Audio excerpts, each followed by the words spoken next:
Now, you may remember our next guest who suffers from a rare disease called pulmonary hypertension, Tess Jewson from Chelmsford. And one thing she brought up, which is a real concern, is she gets verbally abused by people who refuse to believe that she warrants a blue badge. How much of a problem is this in our county? Just because Tess doesn't look disabled, she gets judged on. Tess is on the phone. Tess, good morning to you. Hi, Tess. Hi. Hi, thank you for coming on, Tess. And first of all, how are you keeping these days? I'm not doing too well at the moment. I've got to go to hospital in a couple of weeks, but hopefully they'll be able to sort me out. Right, because you were born with a hole in your heart, weren't you? That was the original problem. Yes, I was born with a hole in my heart, which then led to pulmonary hypertension. Right, and it can actually be fixed with an operation. Yes, it can. My only cure is a double lung and heart transplant. The reason I asked that, Tess, is just to get the context of why you need the blue badge, because just walking is an exertion for you. Yes, definitely. I can't walk that far. Inclines are the worst, and stairs as well. So I have a lot of difficulty walking by getting very breathless as well. So we know that I need oxygen. Yeah, and we know that the procedure to get a blue badge is quite complicated. There's a lot of paperwork to be done. Yes, the form is really long. You can't have the doctors back you up anymore, so it's all what you write in the form. It then follows by an appointment with a physiotherapist, and at that appointment, they look at you, ask you questions, see how far you can walk, ask you to do a certain distance. And for me, I couldn't even do anything at all that day. And I just said, I'm really sorry, I can't walk it, because I was in Colchester. It was near North Hill, and he pointed to it, and I said, I'm not walking up North Hill. Hopefully he wasn't suggesting I was going to do that, but yes, I've got to go through all that process, and then I have to wait 2 to 3 weeks to find out if I've qualified to be a blue badge holder. I found it astonishing that you have to go through that, Tess. Let's talk then about the issue of you've been parking up, you've got your blue badge in the windscreen of your car, and people are still saying things to you? Yes, I've gone through a lot of verbal abuse. And the people, which I also find, don't have a blue badge. So I don't know why they're even making a comment in the first place. So yeah, I've been sworn at, everything really. Oh, even traffic wardens have stopped me, asked me for ID, and then looked at my blue badge and said, "Oh, can you get out your driving license? I need to prove this is you." That was just when I first got diagnosed, when I was very ill, and yeah, it's very upsetting. Of course it is. And I don't understand why people think it's their business to say to you, "Do you really need this blue badge?" I don't know either.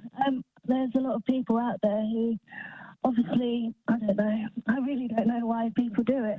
Because, yes, I do look well. I go out and I want to look my best. And but what they don't know is what happens, as I say, behind closed doors.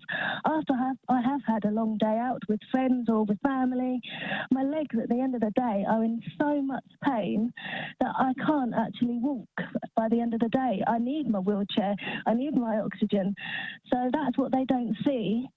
And I've put everything into walking around during that day, even with a badge. I get as close as I can, but that's what they don't see. They don't see my suffering in the evening. What about then? Does that stop you? Do you think twice about going out because you're going to get abused? No, I still go out, but, you know, I kind of have to get on with my life, don't I? I'm trying to get the best quality of life that I can, and it's no one else's business on what they think. It's my life, so get on with your life and I'll get on with mine. The members of the public I can't do much about, but traffic wardens should know better. Oh, I've only had it done once. That was when I first got diagnosed, and we wrote a letter to Essex County Council. But, yeah, touch wood, I haven't had it again. Well, but I do get people come to my car because I have got a red Mini, and apparently red Minis don't have blue badges for some reason. So Yeah, How they've really ridiculous. double-checked. It's almost like you should, because you're disabled, you have to have a specific kind of car that really, it's not supposed to be like a sports car or anything. You're not really allowed to have an indulgence, as it were.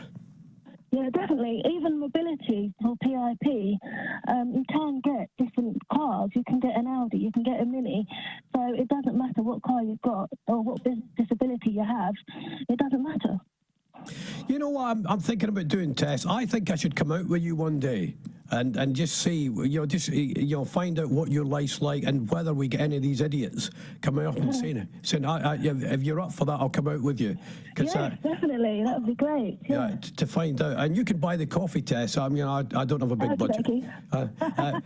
Tess, the one thing I wanted to get you on, because I remember you coming on and you're an amazing woman, is that I just hate the idea that people think they can tell and say things and swear at you when you've got a serious disability such as yours. So the one thing that we can just say is for people, if you see the blue badge, most people need the blue badge. It's not a kind of indulgence of any kind.